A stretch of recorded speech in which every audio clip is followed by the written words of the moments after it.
It is impossible to say how first the idea entered my brain, but once conceived, it haunted me day and night. Object there was none. Passion there was none. I loved the old man. He had never wronged me. I think it was his eye.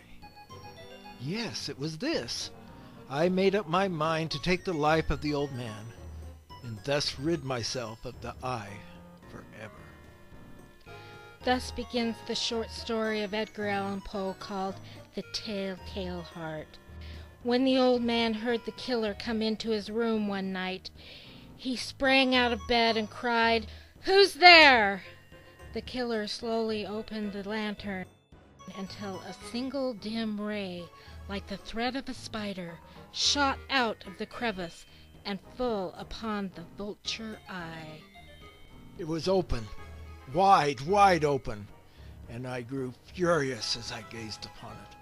I saw it with perfect distinctness, all a dull blue, with a hideous veil over it that chilled the very marrow in my bones. But I could see nothing else of the old man's face or person, for I had directed the ray, as if by instinct, precisely upon the damned spot. There came to my ears a lull, dull, quick sound such as a watch makes when enveloped in cotton. It was the beating of the old man's heart. It increased my fury, as the beating of a drum stimulates a soldier into courage. The hellish tattoo of the heart increased. It grew quicker and quicker, and louder every instant. The old man's terror must have been extreme. It grew louder, I say, louder every moment. The noise terrified the killer. What if the neighbors heard? With a loud yell, he turned the lantern up and leaped into the room. The old man screamed once before the killer dragged him to the floor and threw the heavy mattress over him. For many minutes the heart beat on with a muffled sound. Finally it stopped. The old man was dead. Poe's horror stories are generally psychological studies of guilt, obsession, compulsion, and madness. But putting the horror aside, we can learn things about writing fiction from Poe's excellent short story style. Poe conceives with deliberate care a certain unique or single effect. In his writing, every sentence, every word, contributes to this single effect. Poe provides descriptive detail of the setting and atmosphere so that he evokes emotion from the reader. Poe uses comparisons to convey something of the mysterious feelings his narrator is experiencing. Hopefully you notice Poe's richness of descriptive detail and his comparison of the ray of light to a spider thread and the beating heart to a ticking watch. In every word he writes, he crafts a single effect: terror. The Raven is Poe's most famous poem. In it he strives for an effect of gloom. Here are stanzas 1, 2, 7, and 18.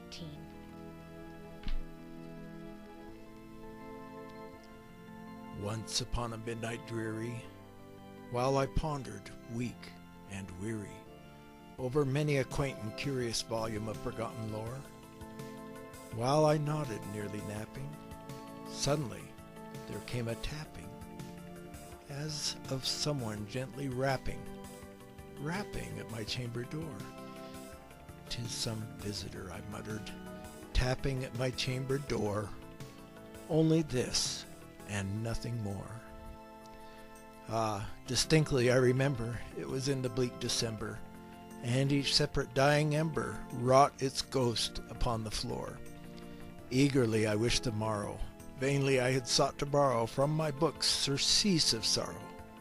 Sorrow for the lost Lenore, for the rare and radiant maiden whom the angels name Lenore, nameless here forevermore. Open here I flung a shutter, when, with many a flirt and flutter, in there stepped a stately raven of the saintly days of yore. Not the least my obeisance made he, not a minute stop for stayed he, but with mien of lord or lady, perched above my chamber door, perched upon a bust of Pallas, just above my chamber door, perched and sat, and nothing more. Now, jumping to the last stanza. And the raven, never flitting, still is sitting on the pallid bust of Pallas, just above my chamber door, and his eyes have all the seeming of a demon's that is dreaming, and the lamplight o'er him streaming throws his shadow on the floor, and my soul from out that shadow that lies floating on the floor shall be lifted nevermore.